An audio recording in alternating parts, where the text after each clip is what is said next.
మాజీ కేంద్ర మంత్రి సర్వే సత్యనారాయణపై కాంగ్రెస్ పార్టీ సస్పెన్షన్ వేటు వేసింది. హైదరాబాద్ మల్కాజ్గిరి నియోజకవర్గ సమావేశంలో పాల్గొన్న సర్వే సత్యనారాయణ కుంతియా ఉత్తములపై అనుచిత వ్యాఖ్యలు చేశారు.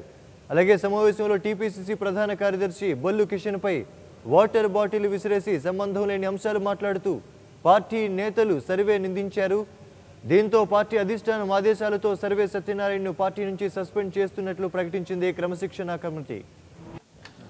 నేనేమో ఇప్పుడే ఇక్కడ దీంట్లో రివ్యూ మీటింగ్లో పోయినా, మల్కాజ్గిరి పార్లమెంట్ మీటింగ్ అయినప్పుడు పోయినా, మీటింగ్ స్టార్ట్ అయింది, కొన్ని విషయాలు మాట్లాడుతుంటిమి. మేము మాట్లాడుతున్నప్పుడు అది కుంతియా గారే కానీ ఉత్తమ్ కుమార్ రెడ్డి కానీ మేము మాట్లాడుతున్నప్పుడు కొందరు వాళ్ళని పెంచి పోషిస్తున్నారు. ఇక్కడ గాంధీ భవన్లో దారిన పోయే దానయ్యలకు పదవులు ఇచ్చారు, జనరల్ సెక్రటరీలు అని.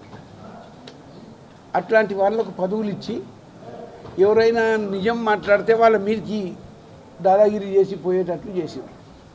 ఇవి అట్లాంటి ప్రవర్తననే ఈరోజు నా మీద కూడా ఒకరిద్దరు చేసింది. దీంట్లో పనికిరాని దద్దమ్మ నా కొడుకులంతా. కాబట్టి నేను మాట్లాడిన విషయాలు, వాళ్ళు చెప్పుకున్న విషయాలు, పార్టీ పరిస్థితులు ఏమున్నాయి, ఈరోజు పార్టీ ఎందుకు ఓటమి చెందింది, రేపు మళ్ళీ పార్టీ అధికారంలోకి రావాలంటే ఏం చేయాలి, మనం ఇదే విధానం కొనసాగితే మళ్ళీ మనం గెలుస్తామా ఎన్నికల్లో, పార్టీ సర్వనాశనం అయిపోతుంది అనే విషయాలు నేను చెప్తున్నప్పుడు కొందరికి రుచించక ఈ రౌడీ మూకలు ఎవరైతే ఉన్నారో, ఇక వాళ్ళ పేర్లు నేను ఇప్పుడే చెప్పాను, ఇట్లాంటి రౌడీ మూకలను అందరినీ కూడా మా మీదకి ఎగేసేందుకు కొందరు రౌడీ మూకలను పెంచి పోషిస్తున్నారు. దారిన పోయే దానేలు ఉన్నారు, వాని ఇంటి పక్కోడు కూడా వానికి ఓటేయడు, అట్లాంటి వాళ్ళకు జనరల్ సెక్రటరీల పదవులు ఇచ్చిండ్రు. కాబట్టి ఇట్లాంటి వ్యక్తులను నా మీదకి ఎగేసిండ్రు. నేను ఒక దళిత బిడ్డను, నేను వాళ్ళకు చాలా చులకన అనిపించింది. నేను ఒకసారి ఎమ్మెల్యే చేసిన, 2 సార్లు ఎంపీ చేసిన, కేంద్రంలో మంత్రి చేసిన. ఇగో ఈరోజు ఆ విధంగా నా మీదకి ఎగేసి అందరూ వాస్తవాలు మాట్లాడి, పార్టీ ఇంట్రెస్ట్లో మాట్లాడి, పార్టీని అధికారంలోకి ఏ విధంగా తీసుకొద్దాము, ఎందుకు నష్టపోయినాము, ఏం కష్ట నష్టాలు ఎదుర్కొన్నాము అన్న సంగతులు చెబుతున్నప్పుడు వాళ్ళ ఇదే అంశానికి సంబంధించి మరిన్ని వివరాలు మా ప్రతినిధి శంకర్ ఫోన్ లైన్లో వివరాలు అందిస్తారు. శంకర్, అసలు ఏం జరిగింది? సర్వే సత్యనారాయణ ఇంత తీవ్ర స్థాయిలో సొంత గూటిలోనే విమర్శలు చేయడానికి గల ప్రధాన కారణాలేంటి?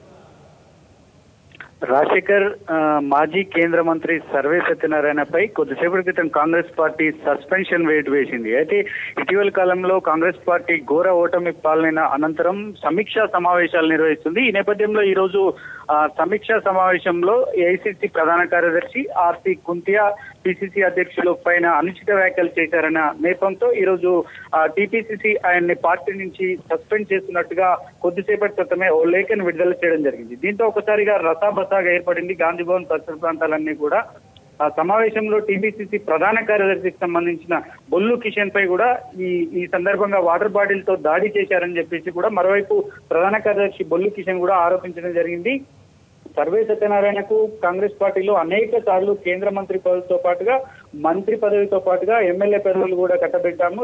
ఈ నేపథ్యంలోనే కాంగ్రెస్ పార్టీ సర్వే సత్యనారాయణకి ఎన్నో అవకాశాలు ఇచ్చినప్పటికీ కూడా కాంగ్రెస్ పార్టీపై దుష్ప్రచారం చేస్తున్నారన్న నేపథ్యంతో ఈ రోజు టీపీసీసీ అతన్ని ఇమ్మీడియట్ గా పార్టీ నుంచి సస్పెండ్ చేయడం జరిగింది. దీంతో ఆగ్రహం వ్యక్తం చేసిన సర్వే సత్యనారాయణ ఖచ్చితంగా పార్టీలో ఉత్తమ్ కుమార్ రెడ్డిని పదవి నుంచి తొలగించాలి, లేని పక్షంలో పార్టీ భ్రష్టు పట్టిపోతుందని చెప్పేసి ఆయన తీవ్ర వ్యాఖ్యలు చేయడం జరిగింది. అయితే పార్టీ మొన్న ఎన్నికల్లో, సాధారణ ఎన్నికల్లో కాంగ్రెస్ పార్టీ ఓటమికి ప్రధాన కారణం ఉత్తమ్ కుమార్ రెడ్డి. అదేవిధంగా ఆ పార్టీలోని కొంతమంది కావాలనే కుట్రలు పన్నారు, అందుకోసమే పార్టీ ఓడిపోయిందని చెప్పేసి కూడా ఆయన తీవ్ర వ్యాఖ్యలు చేయడంతో ఒకసారిగా టీపీసీసీకి సంబంధించిన మల్కాజ్గిరి పార్లమెంట్ నియోజకవర్గంలో ఏ అసెంబ్లీ నియోజకవర్గాలు ఉంటాయో ఆ నియోజకవర్గాలన్నీ కూడా అభ్యర్థులు ఈ సమావేశానికి రావడం జరిగింది. సమావేశం మొదట్లోనే ఇతను కొంత అభ్యంతరాలు చెప్పడంతో కాంగ్రెస్ నాయకులంతా కూడా ఇతన్ని కొంత సద్దుమణించే ప్రయత్నం చేశారు. దీంతో కొంతమంది రౌడీ మూకలు తనపై దాడి చేసే ప్రయత్నం చేయడాన్ని నేను తీవ్రంగా ఖండిస్తున్నానని చెప్పేసి కూడా ఆయన చెప్పడం జరిగింది. పార్టీ నష్టం చేసే వాళ్ళు రివ్యూలు నిర్వహించకూడదని చెప్పేసి కూడా ఆయన చెప్పడం జరిగింది. 3 రోజులుగా పార్లమెంట్ పరిధిలో స్థానాలు ఏవైతే ఉంటాయో ఇటు కరీంనగర్ నల్గొండ కావచ్చు, ఇటు హైదరాబాద్ రంగారెడ్డి ప్రాంతాలై ఒక్కో రోజు 6 నియోజకవర్గాల వారీగా సమావేశాలు నిర్వహించుకోవడం జరిగింది. ఈ సమావేశాలకి ఈ రోజు మల్కాజ్గిరి నియోజకవర్గానికి సంబంధించిన నాయకులు రావడంతో ఒక్కసారిగా అక్కడ గందరగోళం నెలకొంది. రాజశేఖర్, అయితే శంకర్, ఒక్కసారిగా సర్వే సత్యనారాయణపై కాంగ్రెస్ అధిష్టానం నుంచి కావచ్చు, లేకపోతే ఆయన ప్రకటించినట్లుగా ఉత్తమ్ కుంతియా ఇలా ఇటువంటి వారిపై నుంచి ఎందుకంత వ్యతిరేకత పెరిగింది? సర్వే సత్యనారాయణపై ఎందుకు ఇంత తక్షణ నిర్ణయం తీసుకోవాల్సి వచ్చింది?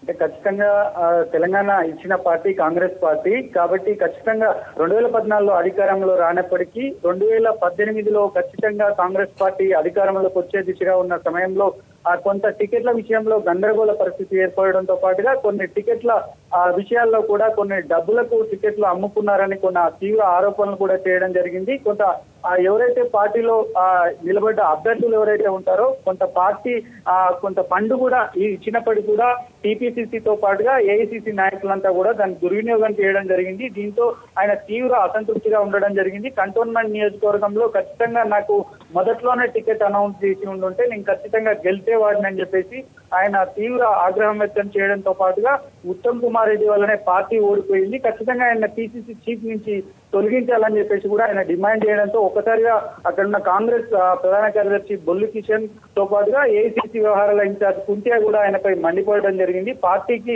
ఏదైతే పార్టీకి వ్యతిరేకంగా పనిచేసే వాళ్ళు ఎవరైనా సరే ఖచ్చితంగా వారిపైన చర్యలు తీసుకోవాలని చెప్పేసి కూడా క్రమశిక్షణ కమిటీ ఇమ్మీడియట్ గా తనపై నోటీసులు జారీ చేయడం జరిగింది. ఆయన ఒక సీనియర్ మంత్రిగా పనిచేసిన వ్యక్తి, ఖచ్చితంగా ఇలాంటి వ్యాఖ్యలు చేయకూడదు, ఏదైనా పార్టీలో ఇంటర్నల్ గా మాట్లాడుకోవాలి, కానీ ఇలాంటి వ్యాఖ్యల వల్ల అధికార పార్టీకి లాభం చేకూరే అవకాశాలు కనపడుతున్నాయి. ఇప్పటికే పార్టీ పోస్ట్ మార్టం చేసే దిశగా ఇప్పటికే 3 రోజులుగా సమీక్ష సమావేశాలు నిర్వహిస్తున్నప్పటికీ కూడా కాంగ్రెస్ నాయకులు అంతా కూడా పార్టీ ఏ విధంగా ఓడిపోయింది అనే అంశాలపై కూడా తీవ్రంగా ఇప్పుడు రానున్న ఎన్నికల్లో సర్పంచ్ ఎన్నికలు కావచ్చు, ఇటు పార్లమెంట్ ఎన్నికలు దగ్గర పడుతున్న నేపథ్యంలో ఖచ్చితంగా వచ్చే ఎన్నికల్లో కనీసం 8 నుంచి 9 స్థానాలు పార్లమెంట్ స్థానాలు గెలుచుకునే దిశగా సమావేశాలు నిర్వహిస్తున్న సమయంలో సర్వే సత్యనారాయణ ఒక్కసారిగా ఈ రోజు అంతా కూడా టీపీసీసీ ఉత్తమ్ కుమార్ రెడ్డితో వ్యాఖ్యలు చేయడంపై కూడా వాళ్ళంతా ఆగ్రహం వ్యక్తం శంకర్, అటు శాసనసభ ఎన్నికలు జరిగినప్పుడు కూడా కాంగ్రెస్ లో అస్థిరత అలాగే నేతల మధ్య ఒక యూనిటీ లేకుండా పోయింది.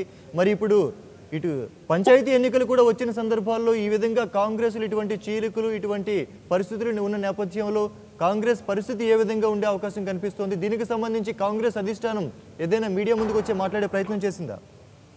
ఇప్పటికే కాంగ్రెస్ లో ఉన్న 19 మంది ఎమ్మెల్యేలు కూడా పార్టీ మారుతారన్న వస్తున్న వార్తల నేపథ్యంలో ఈ ఏఐసీసీ నాయకులంతా కూడా ఉత్తమ్ కుమార్ రెడ్డితో పాటుగా కొంత పలువురు టీపీసీసీ ప్రచార కమిటీ చైర్మన్ బట్టి విక్రమార్కని ఢిల్లీకి పిలిపించుకోవడం జరిగింది.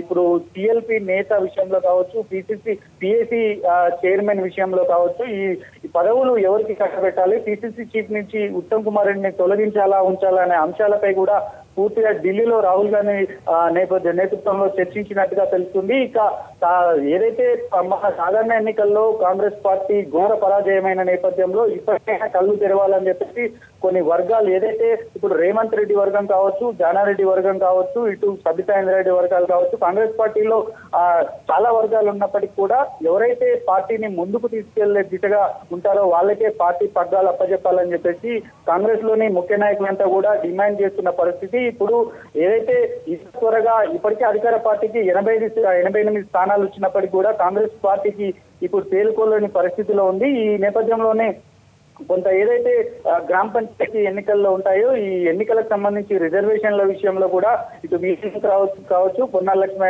కావచ్చు, ఎవరికి వారు ఆందోళనలు ధర్నాలు చేస్తున్న పరిస్థితి. కాంగ్రెస్ పార్టీలో ఎటు పరిస్థితిలో యూనిటీ లేదనే చెప్పుకోవచ్చు. ఎవరికి వాళ్ళు ప్రెస్ మీట్లు పెట్టుకొని ఎవరి స్టేట్మెంట్లు వాళ్ళే ఇస్తున్నారు. మనం నిన్న చూసుకున్నట్టయితే కోమటిరెడ్డి వెంకటరెడ్డి వ్యాఖ్యలను చూసుకున్నట్టయితే చంద్రబాబు ఉండడం వల్లనే మహాకూటమి పొత్తులో భాగంగానే కాంగ్రెస్ పార్టీ ఓటమి పాలైందని చెప్పడం జరిగింది. మరోవైపు ఈ రోజు జగ్గారెడ్డి కూడా అంటే మహాకూటమి వల్ల నష్టమేం జరగలేదని కూడా ఆయన చెప్పడం జరిగింది. పార్టీలో పొంతలేని వ్యాఖ్యలు చేయడంతో పాటుగా ఇటు కొంత క్రమశిక్షణ కూడా పార్టీలు లేదని చెప్పేసి హైకమాండ్ సీరియస్ గానే ఉన్నట్టుగా తెలుస్తుంది. ఇక పార్లమెంట్ ఎన్నికల్లో ఇప్పటికే ఎవరైతే ఎమ్మెల్యేలుగా పోటీ చేసి ఓడిపోయిన వారే మళ్ళీ పార్లమెంట్ ఎన్నికల్లో పోటీ చేయాలని కూడా చూస్తున్నారు. ఇప్పటికీ ఖచ్చితంగా ఓడిన వారికి టికెట్లు ఇవ్వకూడదని చెప్పేసి కూడా ఎవరైతే టికెట్ రాని ఆశావాదులు ఉంటారో వారంతా కూడా ఆందోళన చేస్తున్న పరిస్థితి. ఇప్పటికే టికెట్లు అమ్ముకున్నారని కాంగ్రెస్ పార్టీలో తీవ్ర ఆరోపణలు వచ్చినప్పటికీ కూడా ఇంకా దీనిపై ప్రత్యేక దృష్టి ఏఐసిసి పెట్టలేదనే చెప్పుకోవచ్చు.